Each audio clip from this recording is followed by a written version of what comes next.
오늘 주시는 하나님의 말씀 느헤미야 2장 4절에서 12절까지 교독하시겠습니다. 왕이 내게 이르시되 그러면 내가 무엇을 원하느냐 하시기로 내가 곧 하늘의 하나님께 묵도하고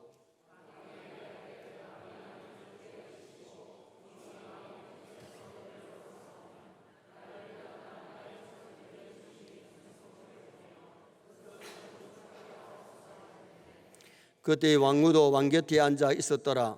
왕이 내게 이르시되 내가 몇 날에 다녀올 길이며 어느 때에 돌아오겠느냐 하고 왕이 나를 보내기를 좋게 여기시기로 내가 기한을 정하고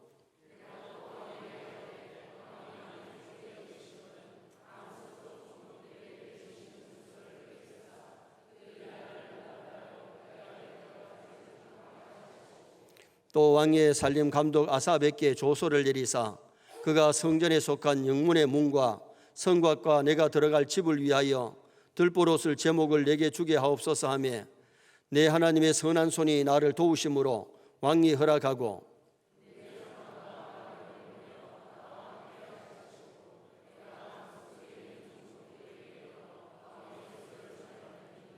호론 사람 산발락과 종이었던 암몬 사람 도비야가 이스라엘 자손을 흥황하게 하려는 사람이 왔다 함을 듣고 심히 근심하더라.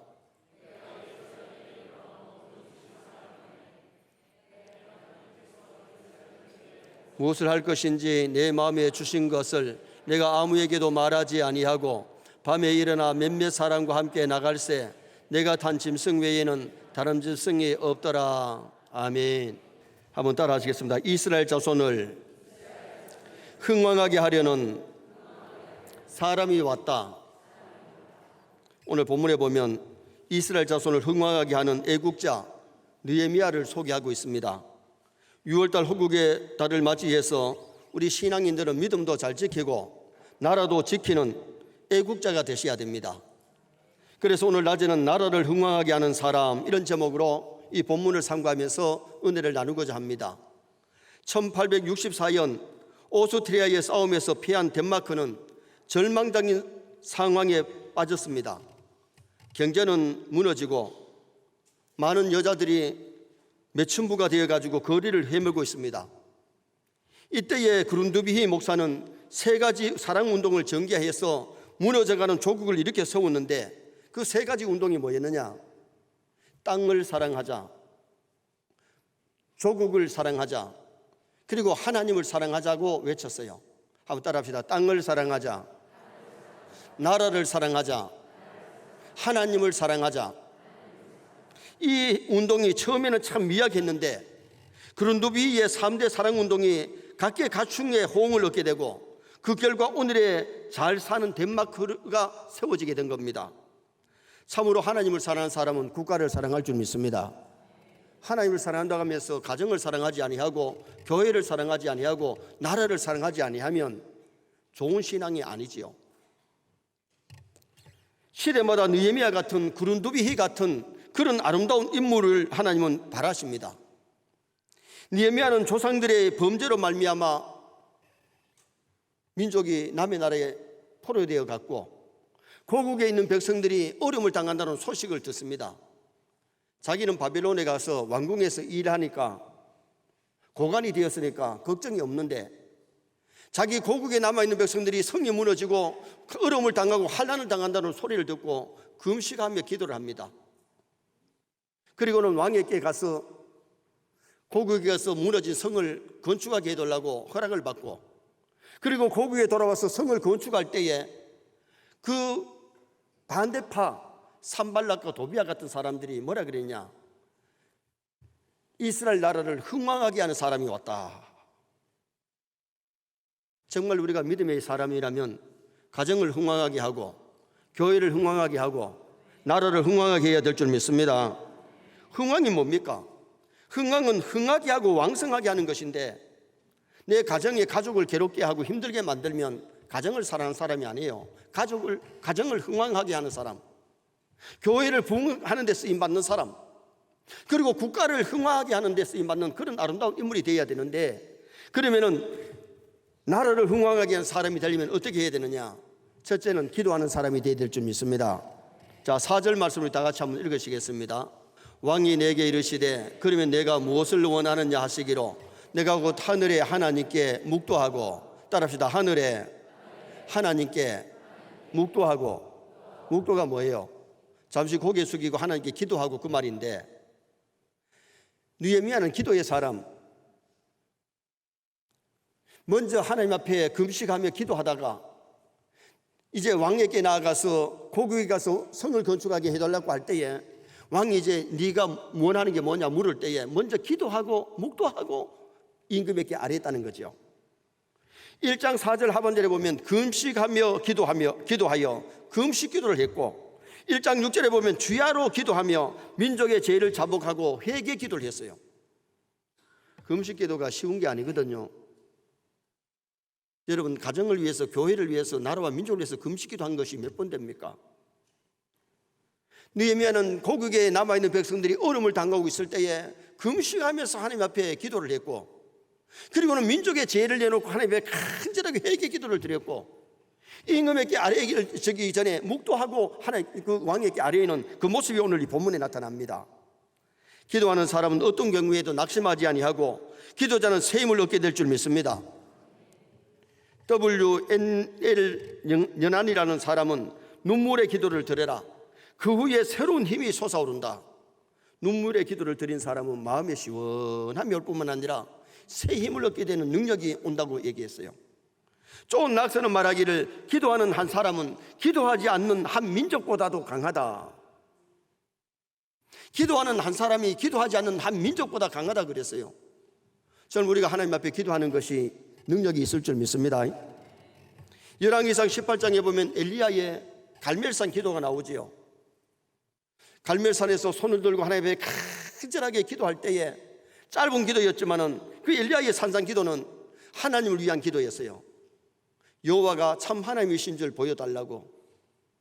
백성들이 바알이냐 여호와냐 우왕좌왕할 때에 많은 사람이 우상을 섬기는 그때에 여호와 천지를 창조하신 하나님이 참 하나님이심을 보여달라고 갈멜산상에서 기도하지요.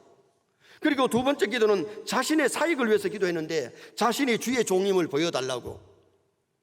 이스라엘 백성들에게 하나님의 말씀을 외쳐도 그들이 하나님의 사자인 줄 몰랐기 때문에 우상을 섬기고 잘못된 데 빠질 때에 자신이 주의 종임을 보여달라고 하나님 앞에 기도했고, 또 하나는 나라와 민족을 위해서 기도했는데 많은 사람이 우상을 섬기니 참신이신 하나님을 섬기고 나라가 복되게 해달라고. 3년 6개월 동안 하늘이 닫혀가지고 비가 오지 않는데도 백성들이 깨닫지 못하고 있어요. 그래서 갈멜산상에서 간절하게 기도할 때 불이 떨어져서 여호와 그는 하나님이시로다, 여호와 그는 하나님이시로다, 이스라엘 백성들이 하나님을 찾게 되었고, 그리고 기도할 때에 3년 6개월 닫혔던 하늘에서 막 소낙비가 쏟아지는 역사가 일어났어요. 기도하면 성령의 불이 임할 줄 믿습니다. 기도하면 하나님의 은혜의 담비가 우리의 심령에 부어지는 그런 역사가 일어나게 되는 거죠. 누가복음 3장에 보면 예수님이 물에서 세례를 받으시고 올라오셔서 기도하실 때에 하늘이 열렸다 그랬어요. 우리도 기도하면 하늘이 열릴 줄 믿습니다. 기도할 때 하늘이 열리고 기도할 때 마음의 문이 열리는 거예요. 기도하지 않으면 하늘이 닫히고 마음의 문이 닫혀 있다는 거죠. 그리고는 성령이 비둘기 형체로 임했다 그랬는데 기도할 때 우리에게도 성령의 충만한 역사가 일어남을 이미 성령 강림주일에 말씀드렸습니다. 기도할 때 하나님의 음성이 들려왔는데 이는 내 사랑하는 아들이요 내 기뻐하는 자니 너희는 저희 말을 들으라.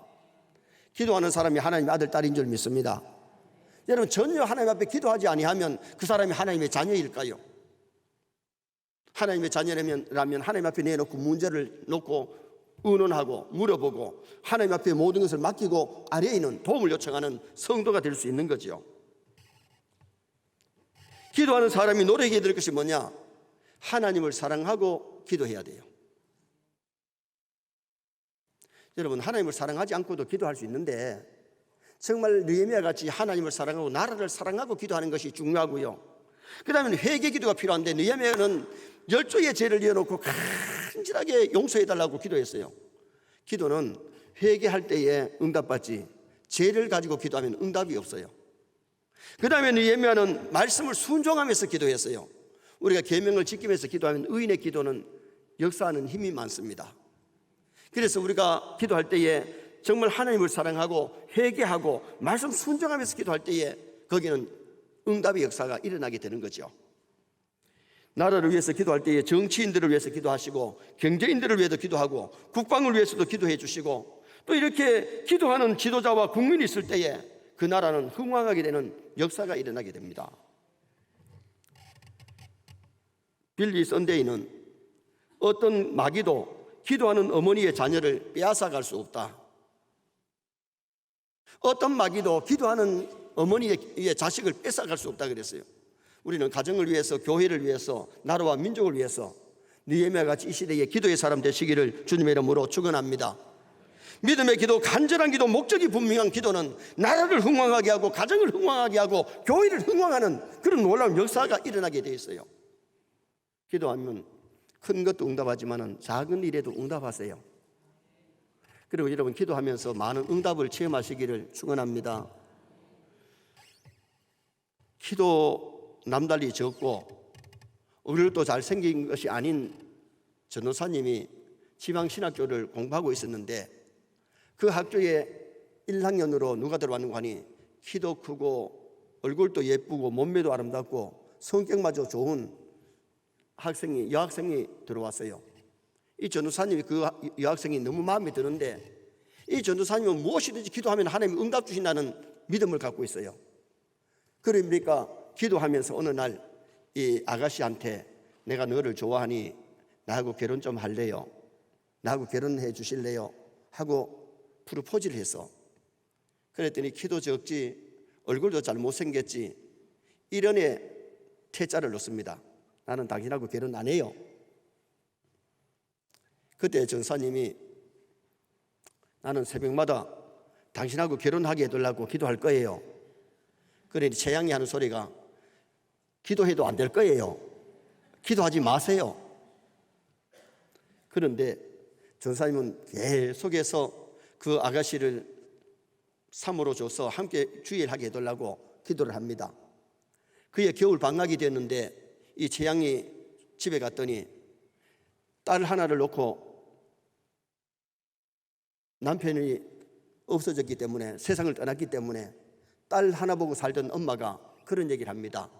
나는 네가 공부 많이 하는 것보다도 좋은 신랑 만나서 가정을 이루는 것이 내 꿈이니까 네 그렇게 좀 할래? 물으니까 이 재앙이 얘 어머니 집안도 가난하고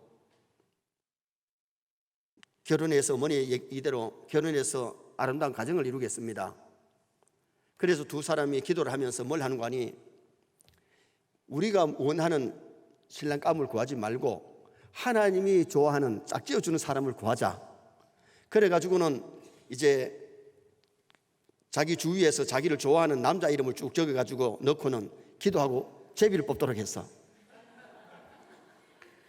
그런데 자기를 프리포즈하는 그 전사님도 이름을 적어 넣었어. 두 사람이 간절하게 기도하고는 재앙이 뽑았는데 누가 뽑혔게? 그 마음에 안 드는 키 작은 전사님이 걸려서 그러니까 막 재앙이 막 울다시피 아니 어머니 이건 아닙니다 그런 거예요.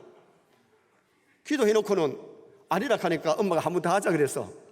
그래서 또 간절하게 기도하고 또 저은 다음에 뽑았는데 또 나왔어. 그러니까 또 아니라는 겁니다. 그럼 어머니가 세 판이다 마지막이다. 그리고는 또 기도를 하고 뽑았는데 그 전사님이 걸린 거야. 아 이건 하나님 뜻이다 안 된다. 그래가지고 결혼하는 날 그 제비 뽑는 그 시간에 전사님은 기도원에서 체행하고 결혼하게 해달라고 기도하고 있고 지금 집에서는 기도하고 제비를 뽑았는데 전사님이 걸린 거 어떻다 하겠어요. 그래서 결혼하는 날 전사님은 막 싱글벙글 하는데 취향은 울면서 결혼했대요. 여러분 우리가 기도할 때에 큰 것만 응답하시는 게 아니고 작은 시름에도 응답하시는 하나님이십니다. 그래서 우리가 잘못된 것이 아니면 하나님께서 우리의 기도를 들으시고 응답해 주시기 때문에 우리는 가정을 위해서 교회를 위해서 나라와 민족을 위해서 기도하는 서인의 식구들 되시기를 축원합니다. 두 번째로 나라를 흥왕하게 하는 사람이 되려면 하나님의 도움을 받는 사람이 되어야 돼요. 무슨 사람? 하나님의 도움을 받는 사람. 자 8절 말씀을 다 같이 또 한번 읽으시겠습니다. 8절 말씀 봅니다.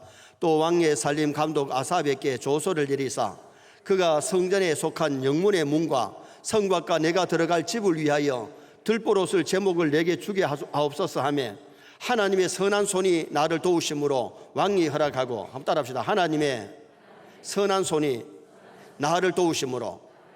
이게 중요합니다. 하나님의 선한 손이 도우시면 승리할 줄 믿습니다.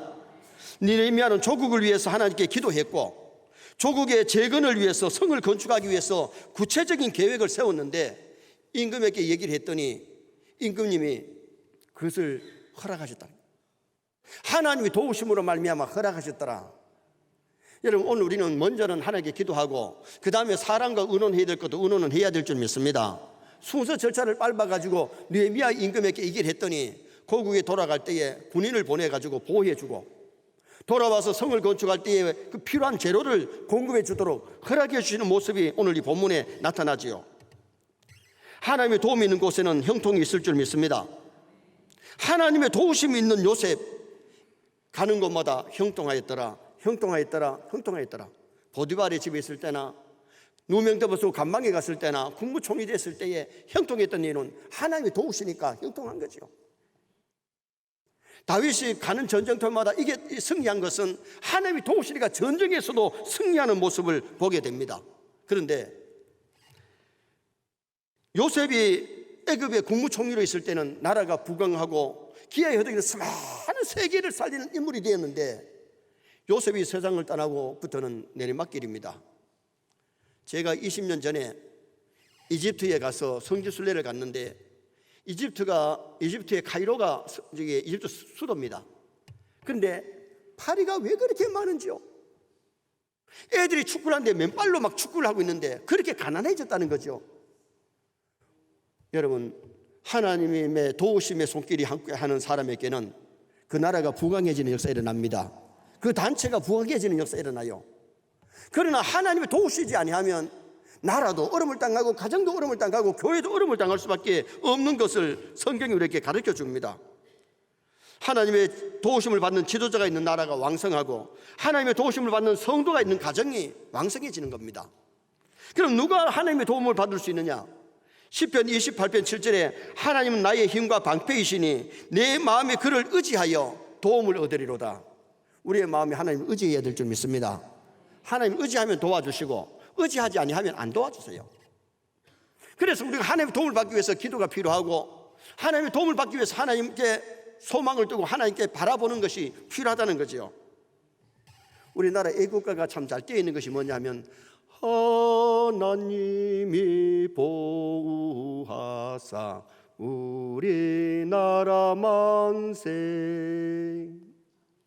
여러분, 하나님 도우시면 하나님이 보호하시면 승리할 줄 믿습니다. 그럼 하나님이 도와주지 않으면 하나님이 버리시면 하루아침에 어떻게 될지 모르는 거죠. 하나님 의지하시기 바랍니다. 하나님을 바라봐야 돼요. 그래서 시편 42편 5절에 너는 하나님께 소망을 두라. 그가 나타나 도우심으로 말미암아 내가 여전히 찬송하리로다. 하나님께 소망을 둘 때에 하나님을 찾을 때에 하나님께서 도와주시는 그런 놀라운 역사가 일어나게 되어 있습니다. 그래서 히브리서 기자는 내가 때를 따라 돕는 은혜를 얻기 위하여 은혜의 보좌 앞에 담대히 나아갈 것이니라. 은혜의 보좌 앞에 나가서 기도하고 의지하고 맡기고 하나님을 찾을 때에 하나님께서 도와주심의 역사가 일어나요. 그래서 이사야 2장 22절에 너는 인생을 의지하지 말라. 사람을 의지하지 말라는 겁니다. 여러분, 하나님보다 사람 의지하면 안 돼요. 물론 사람도 좀 도움이 되지만은요, 사람 의지하다가 낙심하는 사람이 얼마나 많습니까? 믿고 사랑해 줬는데도 뒤통수 치는 사람 많잖아요. 그래서 사람을 의지하지 마라. 인생을 의지하지 마라. 그리고 성경에는 잠언 28장 20절에 자기도 믿지 마라. 자기도 너무 믿지 마라. 물질이나 돈이나 세상의 것을 의지하지 말고 정말 우리가 의지해야 될 대상은 하나님이신 줄 믿습니다. 그 하나님을 의지하고 그 하나님의 도움을 요청하는 그런 우리 성도가 되라는 거죠. 미국의 달러에는 우리는 하나님을 신뢰한다, 하나님을 믿는다, 돈 믿고 사람 의지하고 세상의 것 믿는 것이 아니라는 거죠. 오늘 우리도 느헤미야 같이 하나님을 의지하고 하나님의 도움을 받을 수 있는 그런 우리가 되어서 이 시대의 흥왕한 자가 되시기를 주님의 이름으로 축원합니다. 마지막 세 번째는 나라를 흥왕하게 하는 사람이 되려면 충성한 사람이 되어야 됩니다. 자, 12절 말씀을 또 다 같이 한번 읽으시겠습니다. 내 하나님께서 예루살렘을 위해 무엇을 할 것인지 내 마음에 주신 것을 내가 아무에게도 말하지 아니하고 밤에 일어나 몇몇 사람과 함께 나갈새 내가 탄 짐승 외에는 다른 짐승이 없었더라. 내 하나님께서 예루살렘을 위해서 무엇을 할 것인지. 느헤미야는 자기는 바벨론에 와가지고 왕궁에서 편안하게 살 수 있지만은 고국에 있는 백성이 어려움을 당한다는 소식을 듣고는 내가 할 일이 돌아가서 성을 건축하는 것이다. 그걸 알았어요. 힘들고 어려운 일이지만 그 일에 앞장서서 일했던 사람이 느헤미야예요. 그래서 그 아름다운 그의 충성이 느헤미야 성경에 기록된 겁니다. 우리 가정을 사랑하면 가정을 위해서 충성해야 되고, 교회를 사랑한다면 교회를 위해서 충성하는 것이 있어야 되고, 나라를 사랑한다면 나라를 위해서 충성해야 될 줄 믿습니다. 자, 4장 23절 한번 보시겠습니다. 4장 23절. 자, 우리 다 같이 한번 읽겠습니다. 나나 내 형제들이나 종자들이나 나를 따라 파수하는 사람들이나 우리가 다 우리의 옷을 벗지 아니하였으며 물을 기르러 갈 때에도 각각 병기를 잡았느니라. 그들이 성을 건축할 때 한 손에는 병기를 잡고 한 손에는 망치 들고 건설하는 그런 일을 했어요. 밤에도 옷을 벗지 않았다는 말은 편안하게 잠자는 것이 아니고 적이 오면은 나가서 싸우기 위해서 옷을 입고 잠을 잤다는 겁니다. 그만큼 나라를 지키면서 성을 건축하는 그 아름다운 충성. 그런데 느헤미야만 그렇게 하는 것이 아니라 느헤미야를 따르는 백성들이 함께 그렇게 수고하고 충성 봉사하는 아름다운 모습이 여기 본문에 나타나고 있습니다.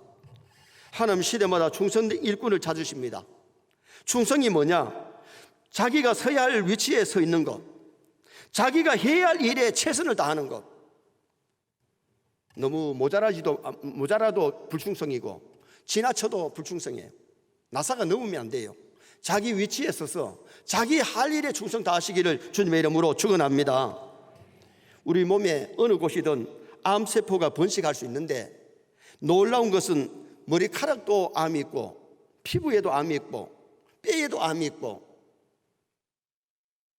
혀에도 혀암이 있대요. 그런데 우리 인체에 붙지 못하는 곳이 하나 있는데 그것이 뭐냐? 그것이 심장이라는 겁니다. 심장에는 암이 붙질 않는데요. 혹시 심장암이라는 사람 소리 들어봤나요? 나도 못 들어봤어요. 왜 심장에는 암이 못 붙느냐 하면 심장은 계속해서 일하기 때문에 1분에 한 60번 정도로 확 그러면서 운동을 합니다. 그래서 이 심장이 1시간에 3,600번, 하루에 86,400번이나 이게 뛰는 거예요. 일을 하기 때문에 거기에 암이 붙지를 못해요. 그리고 또 하나는 이 심장에는 뜨거운 피가 들어갔다 나갔다 하기 때문에 뜨겁기 때문에 암이 못 붙는다는 거예요. 암은 찬 곳에다 붙는다는 거예요. 계속 일을 하고 지금 피가 들어가고 나가기 때문에 뜨거우니까 거기는 암이 붙지를 못한다는 거예요. 암과 같은 존재 마귀가 어떤 사람에게 붙느냐? 게으른 사람에게, 신앙생활 게을리 하는 사람에게 붙게 되고, 그 다음에는 이 신앙이 식어져 가지고 희미한 사람에게 붙는다는 거예요. 정말 성령 충만하면 악한 마귀가 왔다가도 도망갈 줄 믿습니다. 그래서 오늘 우리가 신앙생활 할 때에 정말 부지런히 믿음 생활하고 부지런히 충성 봉사할 수 있는 그런 우리 신앙이 되도록 힘을 쓰셔야 돼요. 성경은 충성에 대하여 교훈하기를 작은 일에 충성해라. 큰 것만 하려고 하지 말고 작은 일에 충성된 자가 큰 것에도 충성될 수 있기 때문에. 그리고는 은밀한 중에 충성해라. 충성은 사람이 대상이 아니고 충성은 하나님입니다. 사람 보는데 하려고 하지 말고 은밀한 중에 보시는 하나님 앞에 충성할 수 있는 충성자가 되도록 노력하고, 죽도록 충성해라. 진정한 충성은 끝까지 자기 할 일을 완수하는 것. 하나님 앞에 갈 때까지 내가 해야 될 사명이 뭐냐? 가정을 위해서, 교회를 위해서, 나라와 민족을 위해서 자기 사명 끝까지 죽도록 충성하는 것, 그것이 우리에게 필요하다는 겁니다. 7장 2절 하반절에 보면 하나님은 충성스러운 사람이요 하나님을 경외함이 무리 중에서 뛰어난 사람이라. 정말 우리는 하나냐같이 정말 충성스러운 일꾼 되어야 되는데, 거기에 충성스러운이란 말이 히브리 원문의 에메트, 이 에메트라는 말은 확실한, 분명한, 참된이란 뜻이 있어요. 사람이 확실하고 신앙이 확실해야 되는. 진짜 믿음의 사람은 자신이 확실할 줄 믿습니다. 신앙이 확실해야 돼요. 그리고 신약의 충성이란 단어가 피스토스, 헬라어로 피스토스를 쓰는데 충성, 믿음, 신실. 정말 신앙이 있으면 신실하고 신앙이 있으면 충성한다는 거예요. 믿음 있는 사람이 전혀 충성을 안 한다면 믿음 좋은 게 아니죠. 오늘 느헤미야 성경에 보면 느헤미야나 하나냐나 이런 사람들, 그리고 백성들이 충성스럽게 성을 건축하고 충성을 다했던 아름다운 모습을 우리에게 보여주고 있는 거죠. 참된 충성이 뭐냐면 말씀대로 하는 것이 참된 충성인 줄 믿습니다. 내 생각대로 내 감정대로 일하면 충성이 아니에요. 하나님의 말씀대로 바르게 충성하고 바르게 봉사하는 것, 말씀 따라가는 것이 충성이지요.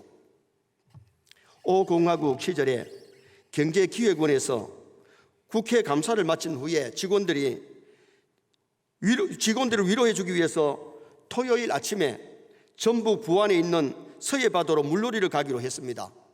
국장과 가장을 비롯하여 전 직원이 가게 되는데 주일날 교회에 가지 못하게 된 계장 차한수 집사님은 근심에 빠졌어요. 상사들을 모시고 여행을 떠나야 되느냐, 미움을 좀 받더라도 교회에 가야 하느냐 고민하다가 결국은 주일날 교회 가서 예배드리고 봉사하기로 결정했어요.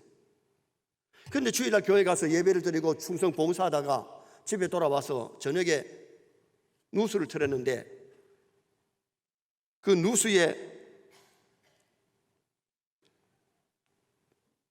토요일에 가서 물놀이를 하고 잠을 자고 주일날 물놀이를 한 다음에 오후에 배를 타고 돌아오던 배가 너무 사람들이 많이 타서 중력을 이기지 못해가지고 배가 뒤집혀져 버리는데 수백 명이 죽음을 당하고 직원들이 죽음을 당합니다.